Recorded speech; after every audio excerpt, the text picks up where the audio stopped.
Hello friends, welcome to my YouTube channel Mahima Shiksha point में। आज हमारा टॉपिक है संत काव्य धारा, जिसे हम और भी नाम से जानते हैं। पहला हो जाएगा भक्ति काल की ज्ञानशयी शाखा की प्रवृत्तियाँ। दूसरा हो जाएगा संत काव्य धारा की प्रवृत्तियाँ। तीसरा हो जाएगा निर्गुण काव्य धारा के संत काव्य धारा की प्रवृत्तियाँ।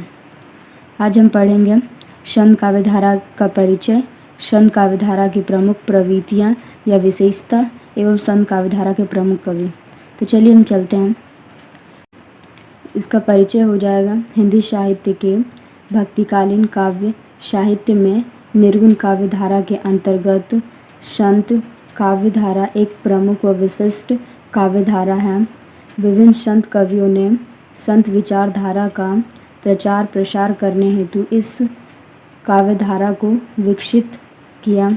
इस काव्य धारा को ज्ञानशयी काव्य भी कहा जाता है। संत काव्य धारा के प्रमुख कवि हो जाएंगे कबीरदास, रैदास। कबीरदास जी की रचना है बीजक, जिसके तीन भाग थे, साखी, पद, रमेनी, और दूसरा हो जाएगा कबीर ग्रंथावली। नेक्स्ट हम देखेंगे संत काव्य धारा की प्रमुख प्रवृत्तियाँ। इस काव्य धारा की प्रमुख प्रवृत्तियाँ या विशेषता कुछ इस प्रकार हैं। पहला पॉइंट हो जाएगा निर्गुण बाहा में विश्वास। संत कवि निर्गुण एवं निराकार ईश्वर में विश्वास करते हैं। निर्गुण बाहा को नाम, रूप, गुण, जाति आदि के बंधनों में नहीं बांधा जा सकता है। नेक्स्ट पॉइंट हो जाएगा गुरु का महत्व। संत कवियों ने गुरु को ईश्वर से भी बड़ा माना है। गुरु के बिना ईश्वर से साक्षात्कार नहीं हो सकता। कबीर ने गुरु को गोविंद अर्थात भगवान से भी बढ़कर माना है। कबीरदास जी कहते हैं, गुरु गोविंद दाव खड़े, काके लागू पाए, बलिहारी गुरुदेव की गोविंद दियो बताएं। कबीरदास जी इस दोहे में कहते हैं कि जब गुरु और गोविंद एक साथ खड़े हो तो किसके चरणों में पहले नमन करना चाहिए। तो कहते हैं पहले हमें गुरु के चरणों में नमन करना चाहिए, क्योंकि गुरु ही होते हैं जो हमें गोविंद अर्थात ईश्वर तक पहुंचने का मार्ग बताते हैं। नेक्स्ट पॉइंट हो जाएगा आडंबरों एवं रूढ़ियों का विरोध। सभी संत कवियों ने समाज में व्यक्त रूढ़ियों, आडंबरों तथा अंधविश्वास का विरोध किया है।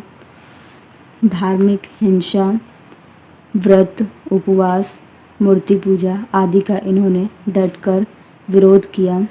नमाज तथा मूर्ति पूजा की आलोचना करते हुए कवि कहते हैं कि कांकर पत्थर जोड़ी के मस्जिद लाई बनाए, ताज चढ़ी मुल्ला बाग दे, क्या बहिरा हुआ खुदाए। कबीरदास जी इस पद में कहते हैं कि कंकड़ पत्थर जोड़कर मस्जिद बनाई गई है और उसी मस्जिद पर चढ़कर मुल्ला बांग देते हैं अर्थात अजान देते हैं। तो वह पूछते हैं कि क्या खुदा बहरे हो गए हैं जो उन्हें इतने ज़ोर से पुकारने की आवश्यकता है। नेक्स्ट पद में वो कहते हैं, पत्थर पूजे हरी मिले तो मैं पूजूं पहाड़, ताते व चक्की भली पीस खाए संसार। इस पद में कवि कहते हैं कि अगर पत्थर पूजने से हरि अर्थात भगवान मिल जाते हैं तो मैं पहाड़ को पूजूंगा। पहाड़ पूजने से बेहतर चक्की है जिसमें अनाज पीसने से संसार के सभी लोगों का पेट भर जाता है। नेक्स्ट हो जाएगा जाति पाति का विरोध। सभी संत कवि प्राय निम्न जाति के थे, इसलिए इन लोगों ने वर्गवाद एवं जातिवाद का विरोध किया है। कबीर कहते हैं कि जाति पाति पूछे नाही कोई, हरि को भजे सो हरि का होय। कबीरदास जी के इस पद में कबीरदास जी कहते हैं कि जाति पाति कोई नहीं पूछता। ईश्वर की कृपा प्राप्त करने के लिए जाति पाति का कोई महत्व नहीं होता।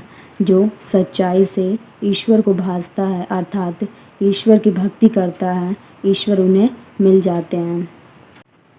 नेक्स्ट पॉइंट है अवतारवाद तथा बहुदेववाद का विरोध। सभी संतों अवतारवाद तथा बहुदेववाद का डटकर विरोध किया है। बाहा, विष्णु तथा महेश की निंदा कर उन्हें माया के वशीभूत बतलाया है। नेक्स्ट पॉइंट है लोक कल्याण की भावना। सभी संत कवि सामान्य जनजीवन व्यतीत करने वाले थे। सभी सदा जीवन तथा उच्च विचार के समर्थक थे। इनमें समाज सुधार की भावना भरपूर थी। नेक्स्ट पॉइंट है नारी माया की प्रतिमूर्ति।